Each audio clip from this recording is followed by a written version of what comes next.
Hello students, welcome in my YouTube channel EduChange. Today we will see a very fantastic story from standard 7th 2.3 Teeny Tiny. First of all, to introduce this story, I would like to read out this passage. Okay, are you ready? Here is a traditional English story that creates horror and fun at the same time.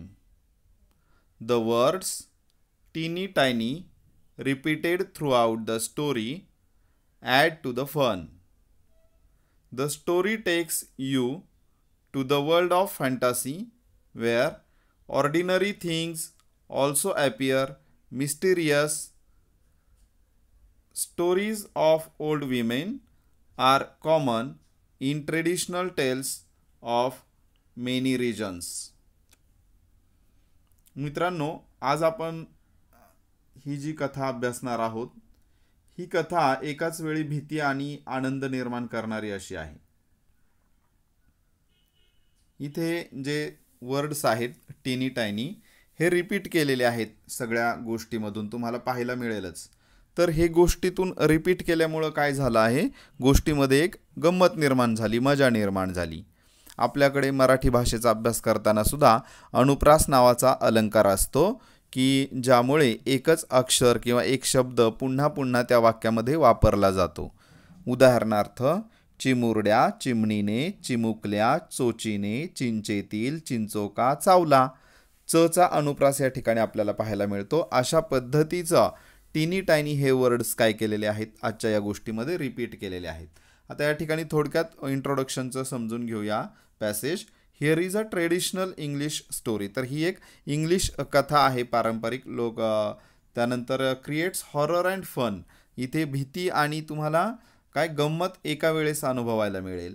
The words teeny tiny repeated through the story. पूर्ण गोष्टीमध्ये तुम्हाला हे words repeat झालेले पाहायला मिळतील. The story takes you to the world of fantasy. तर अद्भुत रम्यता जी असते किंवा एक फॅन्टसी जे असते त्याकडे तुम्हाला ही गोष्ट घेऊन जाते. आणि याच्यामध्ये काय असतं, where ordinary things also appear mysterious. की ज्या सामान्य गोष्टी असतात, आपल्या दैनंदिन वापरातल्या ज्या गोष्टी असतात त्यासुद्धा कशा अगदी अद्भुत किंवा जादुई कशा वाटतात, जादू करणाऱ्या कशा वाटतात हे आपल्याला या ठिकाणी पाहायला मिळेल. Stories of old women are common in traditional tales. की पारंपरिक ज्या कथा सांगितल्या जातात त्यामध्ये म्हाताऱ्या स्त्रियांच्या गोष्टी खूप आपल्याला ऐकायला मिळतात. आपल्याकडे सुद्धा एक म्हातारी आभाळात बसलेली आहे, ती हरभरे भरडते, पाऊस यायच्या वेळेस पहा ही गोष्ट सांगितली जाते, आहे का नाही. मग अशा पद्धतीच्या या ओल्ड वुमेनच्या गोष्टी खूप भागांमध्ये सांगितल्या जातात. So first of all we are going to start up this lesson by learning some questions from warming up. Okay, first of all here is the meaning of teeny tiny. Teeny tiny म्हणजे काय, तर very small. ठीक आहे, you can understand the meaning of that word teeny tiny. It means very very small. Okay, now first question is you know that adjectives are used to describe nouns. तुम्हाला सर्वांना माहीत आहे की नाउन्सला जेव्हा आपल्याला describe करायचं असतं, नाउन्सची ओळख करून द्यायची असते, त्यावेळेस आपण काही विशिष्ट शब्द वापरतो, त्यांना आपण ॲडजेक्टिव्ज म्हणतो. ठीक आहे, adjectives they describe many aspects of a noun. नाउनचे जे विविध पैलू असतात, वेगवेगळ्या बाजू असतात, त्या बाजू आपल्याला सांगण्यासाठी, डिस्क्राईब करून देण्यासाठी आपल्याला ॲडजेक्टिव्ह मदत करतात. ॲडजेक्टिव्ह म्हणजे विशेषणे, ॲडजेक्टिव्ह. तर हे ॲडजेक्टिव्ज आपल्याला या ठिकाणी आपल्याला मदत करत असतात. इथे सुद्धा आपल्याला या पाठातून ॲडजेक्टिव्हचा कसा वापर केला जातो हे पाहायचं आहे.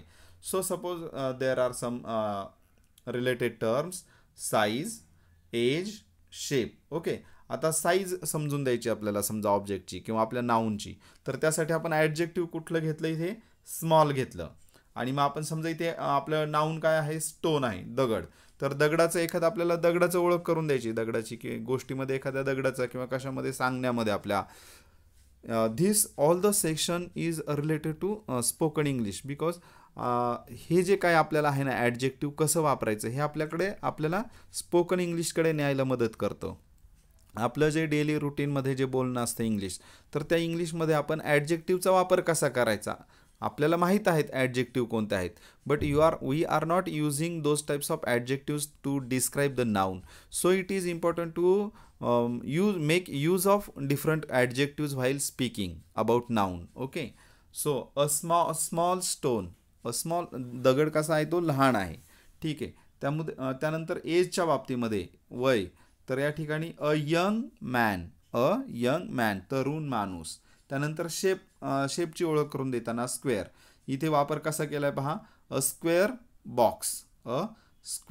बॉक्स की चौकोनी चौरसाकृती बॉक्स. त्यानंतर कलर्स आहे, एखाद्या गोष्टीचा कलर सांगायचा ड्रेसचा, तर आपण कसा उल्लेख होईल त्याचा, अ पिंक ड्रेस. ठीक आहे. ओरिजिन की ज्याचा उगम कुठून झाला, एखादा खाद्यपदार्थ असेल किंवा एखादं मटेरियल असेल, तर त्याचा उगम ओरिजिन कुठून झालं आहे ते आपल्याला सांगायचं असेल तर चायनीज राईस. ठीक आहे, अशा पद्धतीने. त्यानंतर quality, kind, wise, these are the qualities. एखाद्या आपल्या राजाचा गुण सांगायचा आहे, तर a wise king, a clever boy, like this. Okay. Material आहेत. आता प्लॅस्टिक, ते एखादी वस्तू कशाची बनवलेली आहे त्याचा उल्लेख करायचा असेल तर आपण सांगू शकतो a plastic toy, a wooden table, a wooden chair, like this. आता यूज, एखाद्याचा वापर सांगायचा तर स्विमिंग, अ स्विमिंग टँक. तर अशा पद्धतीने तुम्ही ॲडजेक्टिव्हची रचना करू शकता आणि नाउन्सचं डिस्क्रिप्शन देऊ शकता. ओके. हेच आपल्याला या पाठातून शिकायचं आहे actually. Now next, see what other single adjective or pair of adjectives you can use in place of teeny tiny in the story that follows. आपल्याला ही जी गोष्ट पाहिजे ना, या गोष्टीमध्ये टीनी टायनी हे जे ॲडजेक्टिव्ह आलंय ना, हे आपल्याला काढून टाकायचं आहे. We have to replace that adjective and we have to use different adjective. We will see in the next session. To do the objectives fit well in all places. सगळीकडे ते आपण वापरलेलं ॲडजेक्टिव्ह बसतंय का? Do you have to make any other changes in the story if you change the adjective? Listen, read carefully and decide. आपल्याला काय करायचं आता, ही गोष्ट ऐकायची. You all have to listen this story very well. And then after that you also have to read it carefully. And then you have to decide that if you want to replace that adjective teeny tiny with your adjective, then is it fit that adjective to the story? You will think about it. Okay. Now next, on next page here, teeny tiny म्हणजे काय, हे अतिशय छोटी, small, very small. Okay. So first of all I am going to read the story. You have to concentrate on my reading, then you will get proper pronunciation of each word.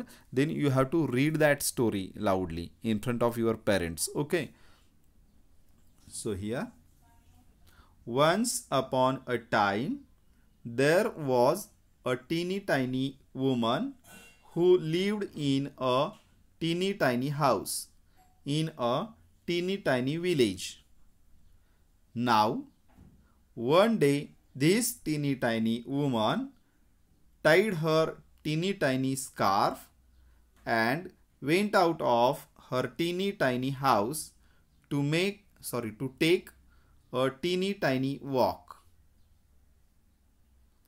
And when this teeny tiny woman had gone a teeny tiny way, she came to a teeny tiny gate.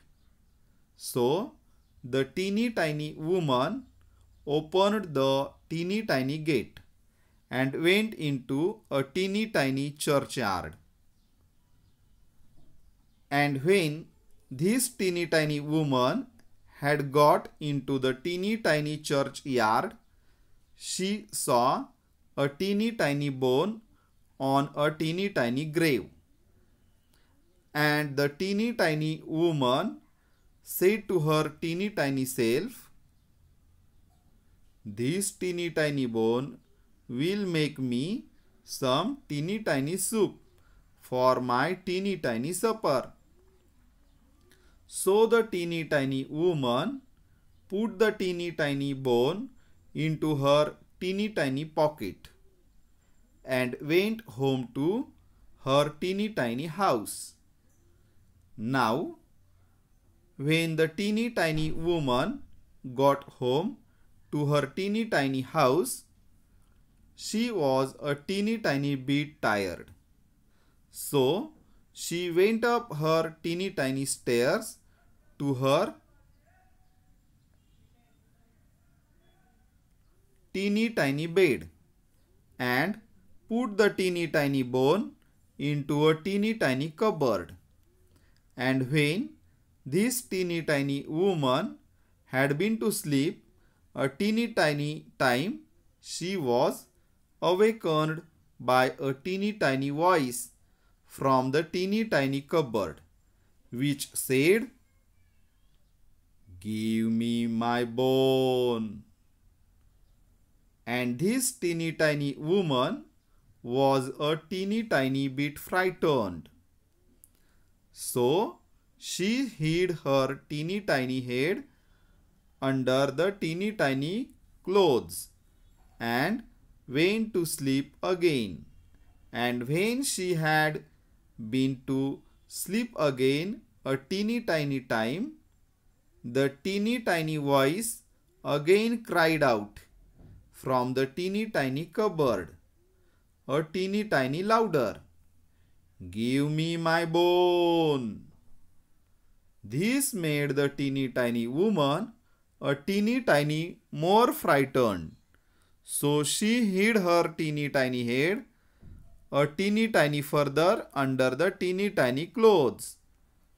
And when the teeny tiny woman had been to sleep again a teeny tiny time, the teeny tiny voice from the teeny tiny cupboard said again, a teeny tiny louder, "Give me my bone." And this teeny tiny woman was a teeny tiny bit more frightened, but she put her teeny tiny head out of the teeny tiny clothes and said in her loudest teeny tiny voice, "Take it." Okay, so here we have completed the story, reading of the story. Now I will try to explain the meaning of this story. Now this one is the first page. Okay, once upon a time there was a teeny tiny woman who lived in a teeny tiny house in a teeny tiny village. एका छोट्या छोट्या गावामध्ये छोटी छोटी ही जी म्हातारी आजी होती ही छोट्याशा इवल्या घरामध्ये राहत होती. Okay, now one day this teeny tiny woman tied हर टीनी टायनी. एके दिवशी त्या म्हाताऱ्या स्त्रीने काय केलं, तिनं तिच्या डोक्याला स्कार्फ बांधलं, छोटं एवलं स्कार्फ तिने स्वतःच्या डोक्याभोवती बांधलं. And went out of her टीनी टायनी हाऊस. तिच्या छोट्या घरातून ती बाहेर पडली. टू टेक अ टीनी टायनी वॉक. थोडं जायचं होतं चालायला म्हणून ती घरातून बाहेर पडली. And when this teeny tiny woman had gone अ टीनी टायनी वे. तिला जेव्हा छोटासा रस्ता सापडला ती चालत गेली. And she came to a टीनी टायनी गेट. आणि ती गेट जवळ आली छोट्या. And the teeny tiny woman opened the teeny tiny gate and went into a teeny tiny churchyard. आता त्या ठिकाणी तिने गेट उघडलं आणि ती चर्चयार्डमध्ये गेली. आता चर्चयार्ड म्हणजे काय, तर चर्चयार्डमध्ये you can see the meaning of churchyard, and enclosed area around a church. चर्चच्या सभोवती काही भाग ठेवलेला असतो, त्याला चर्चयार्ड असं म्हणतात. की जिथे काय केलं जातं, व्हेअर पीपल आर बरीड, की मृतदेह जे असतात ते त्या ठिकाणी काय केले जातात, पुरले जातात. त्याला म्हणायचं चर्चयार्ड. या ठिकाणी नवीन शब्द पुन्हा पुढचा आहे ग्रेव. A place where a person is buried, की ज्या ठिकाणी मृत व्यक्तीला पुरलेलं असतं त्याला ग्रेव असं म्हणतात. आपल्या भाषेमध्ये त्याला थडगे असे सुद्धा म्हणतात. ठीक आहे. त्यानंतर इथे पुढचा शब्द पण पाहून घ्या, सपर. सपर म्हणजे last meal of the day, दिवसाचं शेवटचं जेवण संध्याकाळी आपण जे करतो ते. ठीक आहे, त्याला सपर म्हणतात. पुढे इथे कुठं आलो होतो आपण, पहा. हां, and when this teeny tiny woman had got into the teeny tiny churchyard, she saw a टीनी टायनी बोन ऑन अ टीनी टायनी ग्रेव. एका छोट्या थडग्यावर तिने छोटं एक हाड पाहिलं, पहा. And the tiny tiny woman said to her tiny tiny self. स्वतःभोवतीच त्या आजी काय म्हणते स्वतःभोवती, पहा, दिस टिनी टायनी बोन, हे हाड जे आहे हे मी आता घेऊन जाते. माझं थोडं थोडं छोटं सूप तयार करायला मला याची मदत होईल. फॉर माय टिनी टायनी सपर, माझं शेवटचं दिवसाचं जेवण असतं त्या जेवणासाठी मी सूप तयार करेल. सूप म्हणजे माहिती आहे ना, सूप म्हणजे थोडक्यात रस्सा किंवा आमटी. ठीक आहे. So the tiny tiny woman put the tiny tiny bone into her tiny tiny pocket. तिने ते छोटंसं हाड स्वतःच्या त्या पॉकेटमध्ये ठेवलं.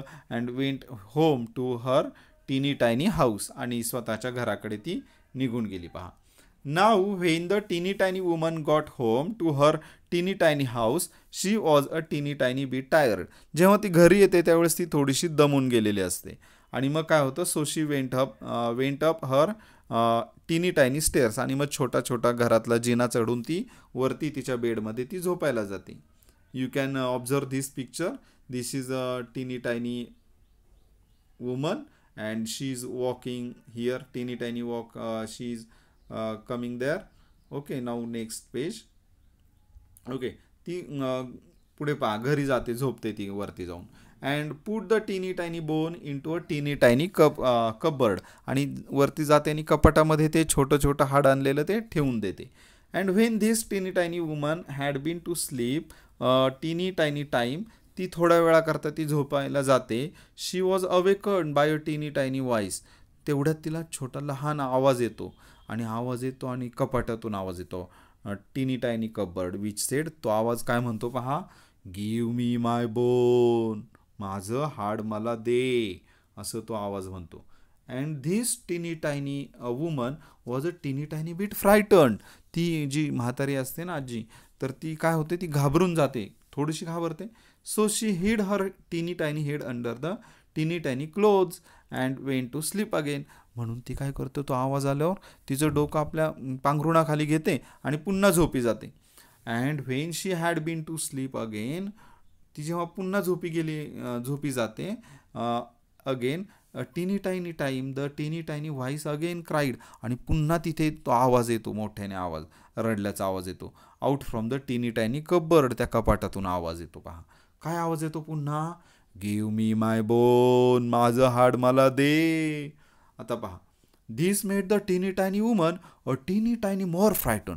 आता मात्र ती अधिक घाबरून जाते ती. So she hid her tiny tiny head a tiny tiny further under the tiny tiny clothes. आता ती पुन्हा जास्त कापड घेते, ओढून घेते डोक्यावर सगळं. And when the tiny tiny woman had been to sleep again a tiny tiny time the tiny tiny voice from the tiny tiny cupboard said again a tiny tiny louder. आता तो आवाज सुद्धा मोठा होतो, आणि मोठ्या आवाजामध्ये पुन्हा आवाज येतो, गिव्ह मी माय बोन, आता माझं मला हाड दे, असा आवाज येतो. आता ती घाबरून जाते. And this tiny tiny woman was a tiny tiny bit more frightened. आता ती अधिक घाबरून जाते. But she put her tiny tiny head out of the tiny tiny clothes and said in her loudest tiny tiny voice. आता मात्र ती डोक्यावरचं पांघरून पूर्ण काढते आणि मोठ्याने ओरडते, टेक इट, हे घेऊन टाका हे पटकन हाड, असं ती पटकन म्हणते. So I think this story is very fantastic for all of us. You can see that lady, that woman is frightening here, and she is saying that take it, घेऊन टाक, असं म्हणते. And she uncovered her that clothes. Okay, now here we have finished all the meaning of this story. In next video I will share with you some questions about workshop of this story. Okay, I think I hope you all have understood this story in a very nice way. So I'm very thankful to all of you for watching my video. In next video we will meet soon. Okay, thank you, bye everyone.